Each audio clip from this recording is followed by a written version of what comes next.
as I mentioned, good morning, everybody. My name is Marcus Jenkins, and we're here on behalf of After School HQ for a phenomenal conversation. So, as I mentioned, we are recording this. This will be actually housed within the community. So, again, please make sure you join that link that Anna's going to be dropping throughout the chat as well, too. Okay. So, thank you for connecting. For those who are new to After School HQ, just giving you some quick insight. We are a web-based solution based out of Indiana, which helps focus on helping you engage students and parents, providing a centralized tool for your organization, and making it easy to report on the impact of your organization. So, just giving you some quick insight. Throughout the conversation, I will be dropping a link where you can connect with our team, but just want to paint a quick picture for you. So, we actually provide your organization a landing page, which you can put within your website where individuals can register for the different engagements you offer, as well as accept donations, and volunteers can go ahead and join your team as well.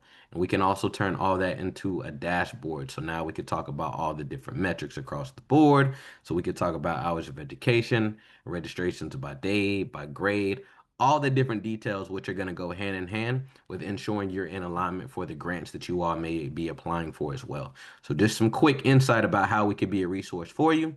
And again, if you would like to connect, learn a little bit more, happy to be a resource without a doubt. But today we have a phenomenal panel and some great individuals who I've had the opportunity to personally work directly with, man. So I'm gonna go ahead and hop right on into it. So we can go ahead and start by introducing some of our panelists.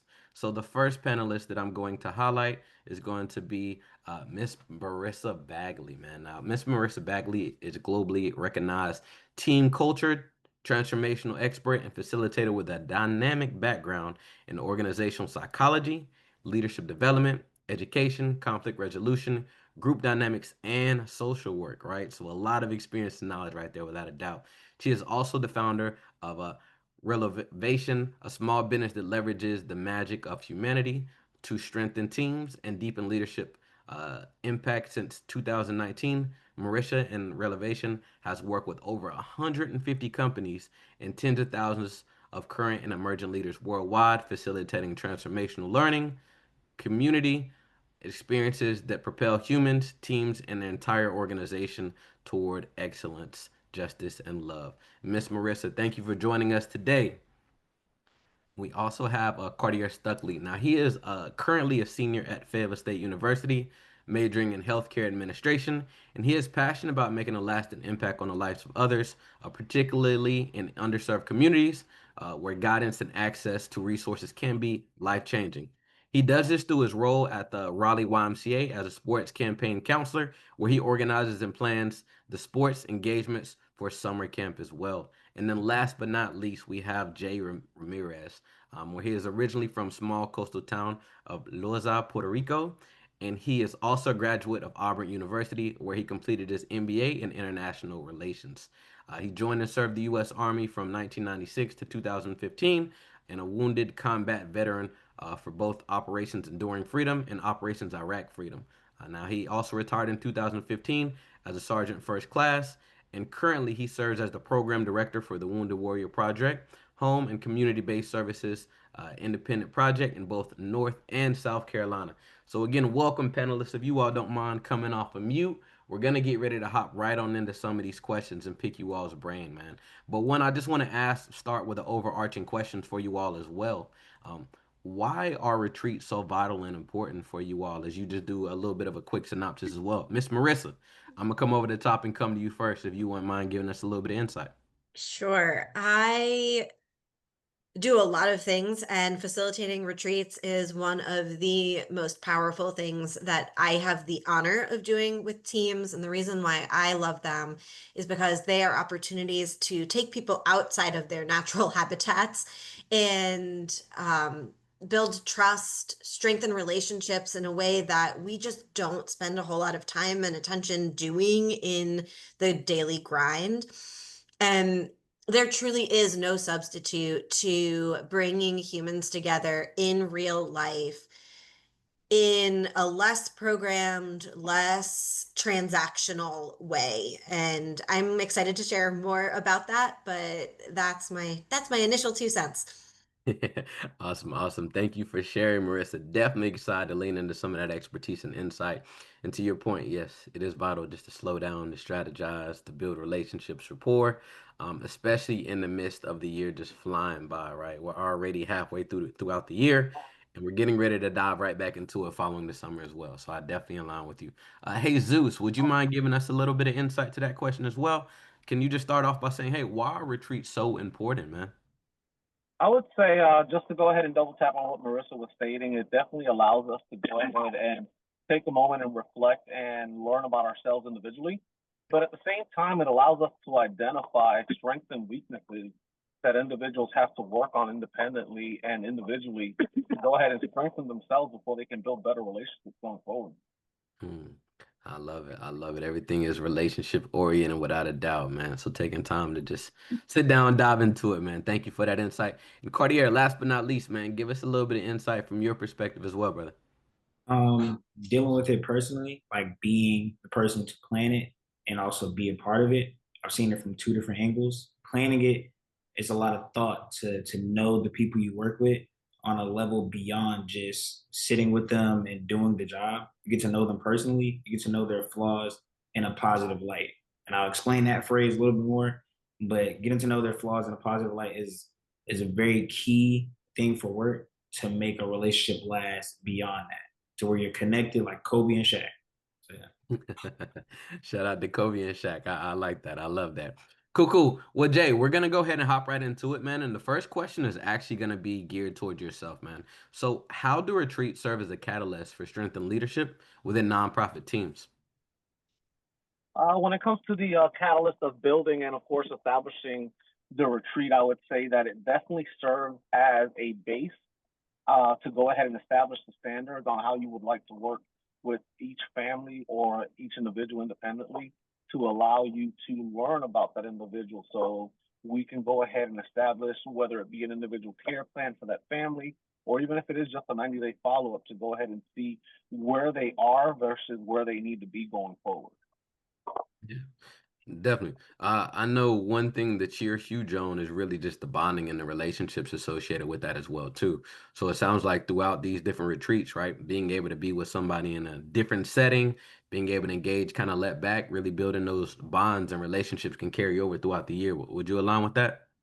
Absolutely. I mean, it gives you the opportunity to go ahead and get those individuals on a personal level to where it's going to allow you to progress that relationship and just grow it in different branches depending on each individual's likes and dislikes. Definitely, definitely. I love that. Thank you for that. Miss Marissa, coming over to you.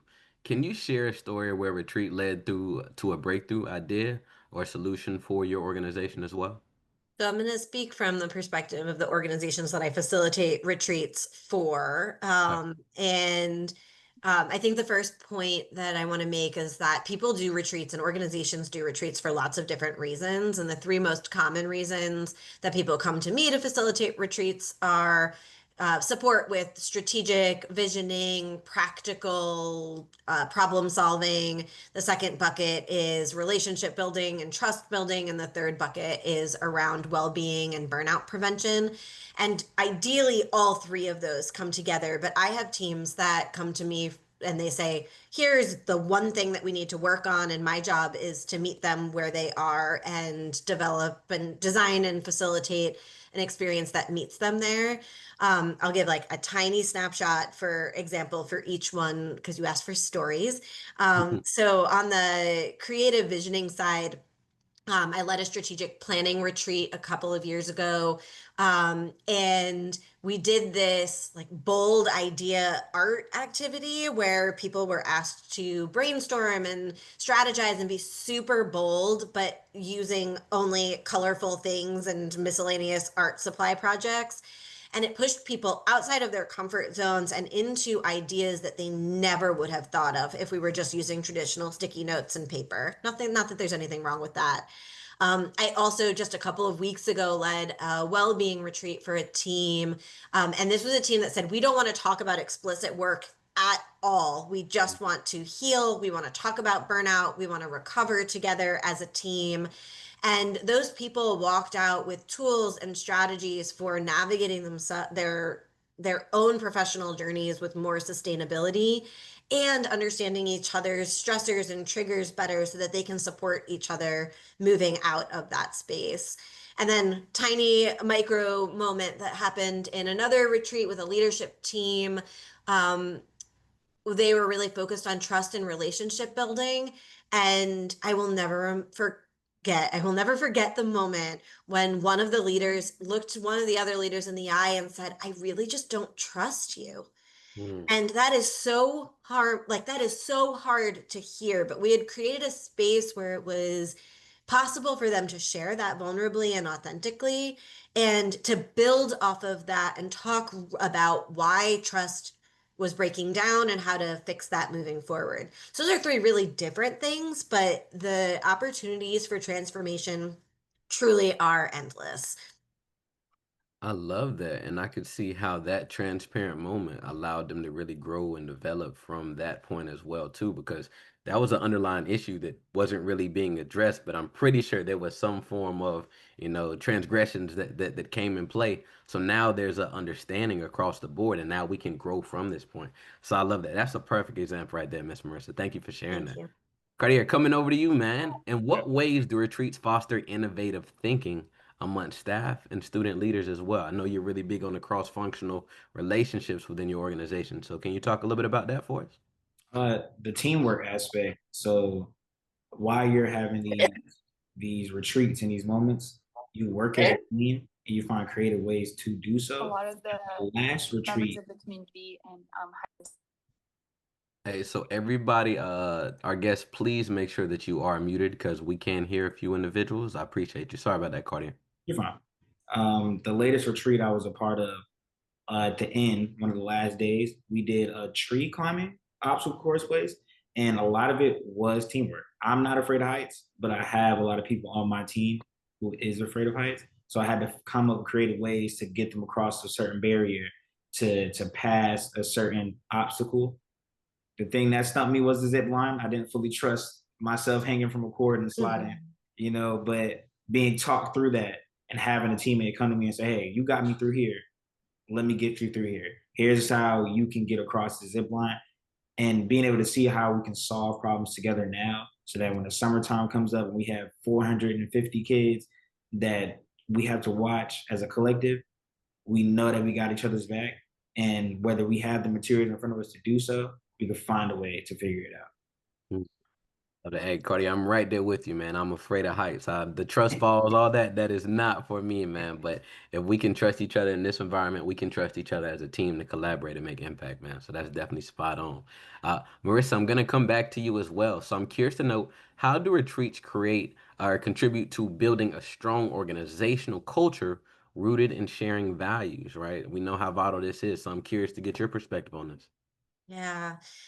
So we are all moving and shaking and moving so fast. And the things that we are dealing with for our students, for our families, for our communities are urgent and important and weigh on us. And there is a tendency to just keep going, going, going. And what retreats offer us is the opportunity to slow down, to step back, and to really see each other as human beings again. And if you think about the last time you just looked around the room during a meeting or during a program or in your school and like truly saw people, we don't do that very frequently. And to be able to take this intentional time out to see each other, to hear each other, to just be with each other, that unto itself helps translate into stronger organizational culture. Because I know that most people in this room or who are watching would agree that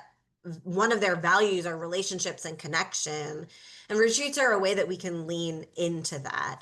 The best way to use retreats is to use them as spaces to do things that you cannot easily do over Zoom or in the staff meeting or in the strategy meetings where things are very often listening and transactional. And there's a time and a place for that. But when we get to go into this retreat space, again, we get to slow down. We get to name what we stand for. We get to practice in real time, feeling the things that we want to feel so that we can replicate that when we return to the work. Obviously, you can also have a retreat that's very specific to building organizational culture and values, and we can align on those things in the retreat itself, which can also be really powerful. Hmm. You said a few things I want to make sure individuals didn't miss. You said slow down, right? Everything is so fast paced in a lot of these different environments that a retreat is almost like a foreign environment for a lot of these people because it's not just as transactional, right?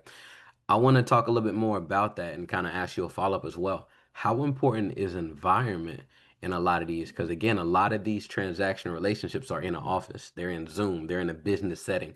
So now being able to go to a different location, which may be foreign for everybody, where everybody's a little bit uncomfortable as well. How important is that in this journey of a retreat? Environment is super important. I advocate for as many trees as possible, whether you're climbing them or not. So we don't need to be climbing the trees in order to enjoy the trees. The opportunity to touch grass, to be in open space. And even if you don't have access to going to a place with real, like good, nice outdoors or wilderness, being in spaces where it's not like a tiny conference room or where everyone is stacked up on top of each other, being able to model that spaciousness is really, really important. Um, and I think that what you shared about people, everyone stepping out of their comfort zone is really important. Mhm. It allows us to think differently. It allows us to be bolder. It allows us to be more creative and courageous. And oh, there are so many more things I could talk about environment in general. But I have partnerships with 3 retreat centers around the United States in particular that bring people back over and over again because they are values aligned, because they create this safe incubator for the type of exploration and learning and growing that most people are seeking. hmm It's necessary. I love it. Thank you for that perspective and that answer. Jay, coming over to you, Jesus. What are some creative activities you've included in retreats that effectively promoted team bonding? I know you told me a few different things about some epic adventures, but I'm excited to learn what are some of the most creative activities that you've engaged with that made the most lasting impact on you? Going back to what Cartier stated a moment ago, zip lining is one of those things that, not everyone feels comfortable doing. And we were once in Seven Springs, Pennsylvania, which is a ski resort. And they have one of the largest zip lines on the East Coast, which not only is it 1,500 feet to go ahead and cross the zip line, but you're approximately 1,000 feet up in the air. And that day was just quite interesting because not only is it difficult and challenging due to the fact that you are physically challenged with the height and the distance, but it tends to slow you down halfway through. So a lot of people got stuck, and several of us had to go ahead and, of course, maneuver the zip line and go out there and get them as a team. So that allowed us to go ahead and bond as a team. Several other things that I've done recently is I've taken several of my veterans to go skydiving along with snowmobiling. So them being injured veterans, we've had to adapt on how they do things, not necessarily because they're not capable of doing it, but due to loss of limb or due to any possible injuries that don't allow them to use that part of their body. And therefore, we've just had to get quite creative by creating specific adaptive seats with 5-point harnesses to go ahead and get these veterans locked into their seats. And just by doing so, it allows them to get the opportunity that every other person would be able to do so. And they've been able to go ahead and, of course, gain the nurturing of those activities. Yeah, I love how y'all are making the individual adjustments so everybody can still be a part of the collective, man. It's that team Absolutely. synergy without a doubt. Awesome, awesome. I love that. Cartier, coming back to you, man. How can retreats be designed to ensure meaningful engagement from both staff and students as well, right? Kind of coming back to that cross-functional collaboration, really building those relationships in the midst of these as well. What does that look like for you and in your team? Specifically for staff and students, I feel like conflict is the main point of action you want to attack at retreats. You want to be able to see how we can deal with conflict as a group and address conflict, calling somebody in rather than calling somebody out, and being able to address the problems with the kids I work with in the summertime. I do a lot of activities that involve a little bit of argument here and there, a little bit of bickering, but how do we take that argument, bickering, and say, okay, I understand that you have a point and I have a point also. Let's get to the main point. And our goal as a leadership team, when we do go and do retreats together or hang out or do these activities together, our goal is to point out, hey, like you might have dropped the ball here. Here's where I dropped the ball. But how do we address that? And if we're having fun while we're doing something, that irritation is easier to address rather than waiting to the heat of the moment where we haven't learned how to address each other. I haven't learned how to call my brother to the side and say, hey, Marcus, I don't like that you did this, you know, and now that we haven't had that time to hang out together outside of a work setting, I don't know how to approach you. I don't know how to address this conflict, which creates a bigger problem. So retreats, in my opinion, for both children and the adults in the situation, conflict is the perfect focal point for you to address why these retreats. I like it. I like it. One thing we do internally, we call it TT, transparent talk. So if there is, that elephant in the room that needs to be addressed, we're able to do it in a safe space where everything stays within these walls, and we're able to come up with a common solution where now going forward, this problem is resolved without a doubt. And there's nothing wrong with a little bit of healthy debate every now and then. We won't always see eye to eye, but as long as we understand that the why is the same across the board, then we can all get past it, man. So I love that. I love that. Hey, Zeus, coming back to you, man. What role what role do retreats play in developing future leaders within nonprofit organizations as well? We always want to be thinking about evolution. So how does evolution go hand in hand with these retreats as well? Well, just from personal experience, what I've seen at these retreats, I'll use my personal experience. I would go ahead and attend retreats as an individual veteran just to go ahead and see what my capabilities were in a social and engagement environment. And by doing so, you could physically see the difference in how people, of course, interact with other veterans or other individuals that are present, to include staff members. And you could just see the difference in their dedication and their learning process throughout the entire retreat, to where you can go ahead and take them aside and just offer them additional training. And you could definitely pinpoint the individuals that are not necessarily at a point to where in our situation are fully healed, but they are willing to take the next step in transition. So just from simple observations based off of their interactions is how we tend to weed out not necessarily the weak, but the ones that are capable of having that leadership pick going forward to lead their peers. Because that's something that we do definitely strive to, where we want this to be led by your peers in order to ensure that these veterans are comfortable and safe in their environment. That's good. That's good. And as I'm reading the chat, man, I'm seeing people are definitely in alignment with the conversation. Here momentarily in about the next 7 questions, I'm gonna open it up to the chat. So we definitely want to hear if you have specific questions that we could target to our panelists as well. We want to make sure we create the space for you all to be able to be developed as well too. So thank you for that answer, Jay. Coming back to you, Miss Marissa. How do retreats help in addressing and resolving internal conflicts or challenges? Now, Cartier talked a little bit about it, but I know you're working specifically with internal organizations that may have a said problem or thing that they're working to resolve. I know you gave us an example of maybe somebody not trusting somebody, but let's talk a little bit about how you're doing a little bit of a deeper dive with addressing some of these said problems as well. Yeah. So I have a sort of unique angle on this. I am actually a certified workplace conflict mediator, which allows me to do a whole lot of conflict work within these spaces, whether it's explicitly a goal of the retreat or not. And I think that what the unique opportunity that retreats provide is creating the conditions for true repair and reparation. So when we exit our natural habitats and move into other spaces with that with the intention to strategically pause, it's a neutral space that may not be as emotionally charged as some of the other spaces that we are in on a regular basis. That unto itself helps us navigate conflict.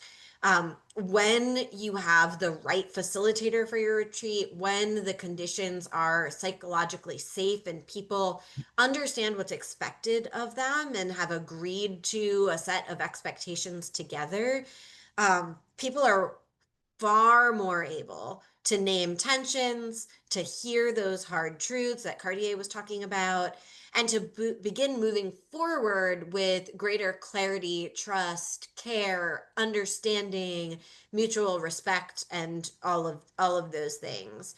So when we are thinking about conflict, it's about shifting the energy and shifting the tone so that people can re-engage with less defensiveness, less denial, and more like real intention and care for creating the conditions for moving forward even better than we were before. So yeah. Yeah, you talked about shifting the energy. I love that. I think that is something we could definitely hold on to throughout the conversation. We're coming into these spaces tense, a little tight, right? The end of the year has been a long journey. So now we're coming to these retreats to be strategic and game plan for the next year. But what does the evolution look like, right? How can we shift into the next gear to make sure that we are providing something of substance that doesn't just look like a copy, rinse, and repeat of last year? Because obviously our kids evolve, the engagements we're doing with them need to evolve as well too, and there has to be a shift within the energy across the board. So I really like how you stated that. um Jay, I want to come to you and ask, how do retreats support mental health and well-being for nonprofit staff and volunteers as well? I would definitely say that it starts by the observation of seeing the people that you serve and what they definitely gain from these retreats because it allows you to open new conversations. It allows you to learn the intentions and the definite direction of where that person was versus where they want to go. And it allows you to understand that individual better and allows you to better serve them going forward as well. Mm-hmm. Mm-hmm. People will tell you how they want to be treated, man. So we just gotta listen sometimes. I love it. I love it. Cartier, coming back to you, man. In your experience, what's the most memorable outcome from a nonprofit retreat that you've engaged in as well? Ooh. Um, for me, I'm very heavy on like community. So one of the retreats I got was it was an at home retreat. By at home I mean like in facility, but we do this thing called a food pantry. We give away food every third Saturday. I'm not lie. Like, and we support almost the entirety of the area code 27610, which is this entire southeast side of Raleigh. And I got to be a part of it.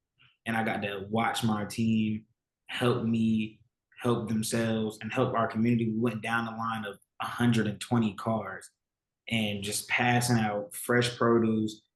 We had a frozen meat truck. So this man donates so much meat to the community while farmers donate, because it used to be a farmers market where my YMCA is. So just to be able to still give back to the community and give them what was taken in per se, we pass out that food and it warms my spirit to see the same kids I service, same kids that my other leaders and peers service get food to bring home. Like that smile that was put on my face and put on my peers' face showed me why we are a team and why we work so well together.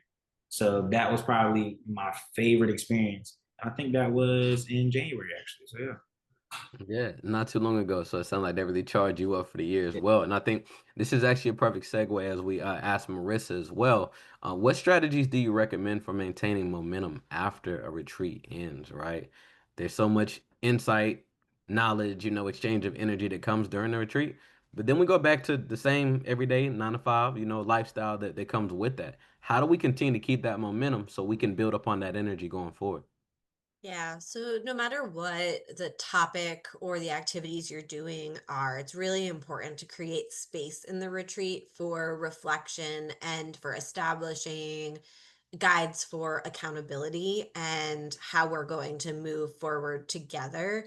So we want to build in these structures before or we're even at the retreat. We want to make sure that that's a part of our agenda. And so as a part of that, we want to be assigning roles for follow up. So at the end of a retreat, it's always like, all right, we have talked about these 5 things. And now we need to make sure that these make it back into your office space when you return. Who's going to be responsible for moving this piece forward? Who's going to be responsible for moving this piece forward? Um, it's also important to make sure people know that we're all going to be held accountable and when the next team touch point is going to be. So really thinking about um, putting something on the calendar for a debrief or a reflection a few weeks after the fact so that people can noodle on the things and think about what is most important to them to take away from that experience. I have seen some teams incorporate accountability partners, particularly when we're talking about softer skills that aren't as practical or strategic planning focused. Someone says, I want to commit to making sure I take my lunch break. This is a real story from the burnout prevention retreat I led a few weeks ago. And somebody said, and she's like, but I know that I'm going to forget. And so someone raised their hand and said, I'll be your accountability partner. I'm going to check in with you and make sure that you are taking your lunch break. And I've also seen teams create like a collective commitments guide at the end.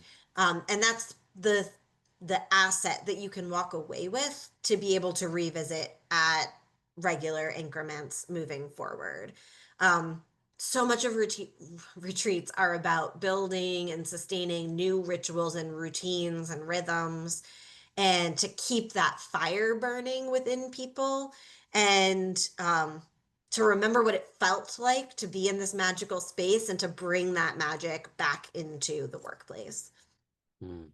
That is awesome. And I think this is actually a good follow-up to that question. And again, feel free to throw those questions in the chat, but I did pull this one from a little earlier as well.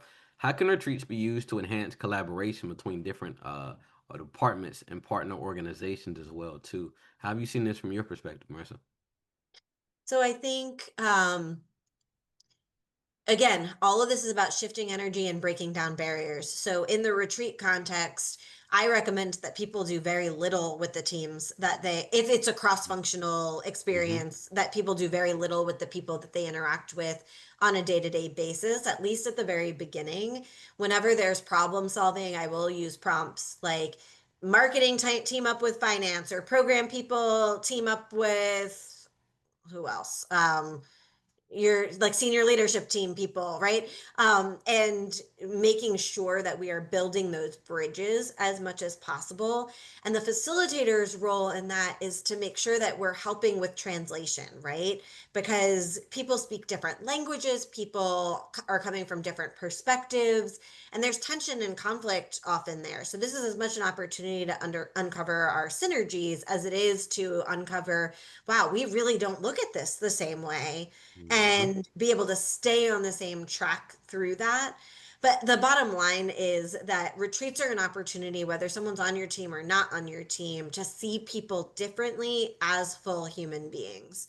And it is so easy to villainize the folks who we don't see or interact with on a regular basis, or like create the silos where this department is pitted against this department and Yeah. we're talking about each other behind our backs. And when you Mm-hmm. are thrown together in a room and forced to have conversation, you're like, oh, Marcus is an actual human, not just that annoying email that he sent last week, right? And that makes a Yeah. huge difference in our ability to show up better for each other when we return. I love that. That's so spot on. One thing that we've actually incorporated is doing like a pre-survey. Well, basically we'll ask questions. Hey, who do you feel least connected to on the team? Mm. Okay. So now as we get into the space, guess who you're going to be paired with, right? And again, we're not telling them that this is what we're going to do ahead of time, but we're already kind of gauging, getting that transparent feedback. So now we can work to be intentional with connecting the bridges as well, or bridge the gap as well. Mhm. Good stuff. Cartier, coming to you, man. What role do students' voices play in shaping the agenda and the activities of a retreat as well? Specifically for student retreats or Hmm. okay, for student retreats, you want to hear feedback. Like you said, you take like questions ahead of time, and it's similar with the students. You want to hear what students want to do. You want to keep it within their box, but as far reaching as you can, so that they're trying something new, but they're doing something they know they can do. That way, that when they're doing this retreat, they're learning something new about themselves and their peers, but everybody is capable of completing the same goal, so that they know when they go back to this space and they're together, their goal is to be the best group, the best students in the school, or whatever their goal is to be, something that I do with the kids. Like I played basketball this morning with 22 kids. And I know it's probably 5-on-5 normally as you're thinking in your head, but I had to play with 22 kids. So 11 and 11. And I had to sub people out. I had to start occasional drama here and there to see how they react to each other. But I always throw a twist in the game. And my main twist that I keep everybody's like a miniature retreat. I keep everybody encouraging each other is you have to encourage each other for the points to count. You can't trash talk the other team and you hate them. You gotta foul this person. You have to encourage the other team. If the other team makes a shot, that's a point for you too for the encouragement. So it might come off as fake and forced, but the fake laughter becomes real laughter. And I also make them practice that. Like, let's sit here and fake our laughter in front of each other while we look at each other. Eventually, that laughter becomes real, and you can't control it anymore. And now y'all have that moment that y'all share together. So yeah. I like that the fake laughter became real after a while. That's good. I haven't heard that before, man. I have to put that one in my back pocket, man. But Jesus, coming over to you, man.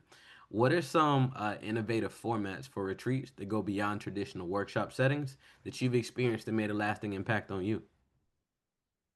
Well, as you know, I'm the type of person that uses adventure therapy. Marcus and I have great discussions when it comes to that because I'm the type of person that just likes to think outside the box and always challenge individuals to do something, not necessarily that they've never tried, but something different. So I would say just creating a format of analyzing the needs of that person, analyzing their capabilities, and learning what type of supplies, what type of tools you would need to go ahead and accommodate that. And it goes back to kind of like the aspect of surfing with one of my clients. This individual has MS and he pretty much does not have use of his limbs from his neck down. Therefore, it took the innovation of a team to one, get him from the sand into the water by using a floatable wheelchair. And secondly, there would be about 8 of us around the surfboard while he would be kneeling or laying down on it. And it would be somewhat at a 30-degree angle to where someone would be on the back end of it, keeping the nose up while the other remaining team members would be around the entire board while this individual was able to ride that wave. So just knowing the individual and knowing their capabilities and building around that. And I can imagine how that experience probably changed that individual's life, though, right? Not believing they could even experience something such as that, but the camaraderie of the team to create that experience for that young man. I know that was phenomenal. He loved it. I love it as well. Jay, I'm gonna come back to you for a follow-up, man. One of the questions was asked, how do you measure the success or impact of a retreat of an organization as well? I would say the outcome of the individual based off of what he or she might have learned, what he or she was able to go ahead and obtain outside of that normal box, and what skills they gained going forward. Hmm. Got you. Got you. Is it, do you base a lot of things on testimonials as well too, or how do you gauge it from like an interpersonal perspective as well? Is that surveys or I, tell me a I little more? I just definitely love to see that giant smile on the individual's face Mm. and getting their testimonial based off of their feedback and what they were able to obtain from it. Hmm. I like it. I like it. Marissa, I'd be curious to hear your thoughts on this question as well. How do you measure success or impact of the retreat for organization as well? Yeah, smiles are great. People leaving with the spark, and you can see on their bodies is wonderful. Um, sorry. So when I'm thinking about the beginning of a retreat, I start by asking people, how do you want people to feel during this experience? And then we design based on cultivating the emotional conditions that they want or aspire to. And so success looks like people feeling the way that we want them to feel, which might not only be happy and joyful, it might be feeling courageous or pushed or stretched or even a little bit uncomfortable. That can be a really good thing for moving things forward. I usually do an end of experience survey of some kind to not only capture how people are feeling and what their experience was like, but also to capture some of that accountability stuff in a more central location, which can be really, really helpful. And um, and then I think it's important to think about success as like the long term. So following up with teams 3, 4, 5 months down the line, like what changed for you after this experience? What were the things that you learned that you were able to put into place? And if a team can leave a retreat space and implement even just one or two small things, or individuals are able to subtly shift one or two things, for me, that's success. Um, and it can be really, really powerful. Yeah, nah, definitely. I love that. And that's spot on. That's spot on. Now, I'm gonna come back around the horn and really hit all three of our panelists for this question as well. Marissa, the fact that I have you, I'll start with you, and I'm gonna close out with you, Jesus, as well. One thing I would love to know is what is one piece of advice you would give to an organization planning their first retreat? Yeah, so I would say that the most important thing from my perspective, and this is not me making a sales pitch at all, it is to hire an external facilitator. I don't care if you hire me Mm, or Jesus or Cartier or Marcus or anybody else, but hiring an external facilitator allows for the people who have already have full-time jobs on your team to do their full-time jobs, which is usually not adding a retreat and planning and all of that to the mm, docket. There's also the ability for if somebody internally on your team is the one facilitating the retreat, that takes them out of the participant seat and yeah. removes some of that neutral playing field. I Mm. know that facilitators can be expensive. I know that like we don't always want to outsource some of these things because we could just do it ourselves. Yeah. At the very beginning, I dropped a link. There are like a dozen different reasons why you should hire an external facilitator, and I highly, highly recommend it. Um, I offer everything on a sliding scale, particularly for people in education, youth development, and after school, because that is one of my core values. That's where my heart is. And there are a lot of facilitators who do similarly. So, really think about who you need on your team to be able to really give everybody the opportunity to participate and come out whole. You hit on a few bullet points I want to make sure we highlight, right? Having an unbiased, untainted perspective, right? Somebody who's going to be a third party to see it from a whole nother lens. Then also, you want your team to enjoy it, right? That's another task for somebody at the end of the day, and they're not being able to be a part of the collective to get that experience. So I love that. That's spot on. Thank you for sharing that, Marissa. Cartier, coming to you as well, man. What advice would you give to an organization looking to host their first retreat? Okay. I would go off my three pillars. So my three pillars for like hosting a retreat or creating one would be focus on these three things: connection, thought provoking activities, and fun. So you're gonna always get your connection with the doing fun aspect and the thought provoking ideas. So that's your main goal for everybody to connect in some sort of way, whether it is reaching solutions with conflicts or that is learning how to find out something different about somebody, like what is Marcus's middle name? Like something different and learning something about the people you work with. Um, thought provoking activities and even like to the point where you think about food. Like at my last retreat, we all thought to ourselves, okay, what could we could go and buy everybody Chipotle. We could just go get pizzas and hang out. But what is something we all enjoy, but we all have to sit down and have that conversation. We have to interact with the public. So we chose Chili's, sitting down at the diner, talking to the waitress, the waiter, and seeing how everybody speaks to this person, who cleans up their spot at their table on their own, who allows the waitress or waiter to come do it. You learn more about people through subtle things. So you have to be very thoughtful with what you do. And then the fun aspect, you always want it to be fun. You don't want it to be so serious to where you're sitting there, you're like, okay, we're doing a brain teaser all day. We just did an escape room where you have to read 90% of the escape room. That escape room should have an obstacle somewhere in there that makes people laugh. You fall down, you get back up, you laugh at your peer, you laugh together. But at the end, you try to succeed. So those are my three pillars for retreats. Yeah. I love that. I love that, man. Creating the experience that's gonna stay with them, and I love those subtle little elements that you notice as Yeah. well, so you can learn your team as well. That's great. That's great. Thank you for sharing, Cartier. And Jesus, last but not least, man, what advice would you have for an organization and looking to house their first retreat? I would say knowing your audience first and foremost is the most important thing. Based off of the audience that I work with, there's a lot of mental health involved. Therefore, knowing their capabilities and knowing their safe zones, their pros and cons as to what they would feel comfortable attempting to do. And of course, having the proper support there for them.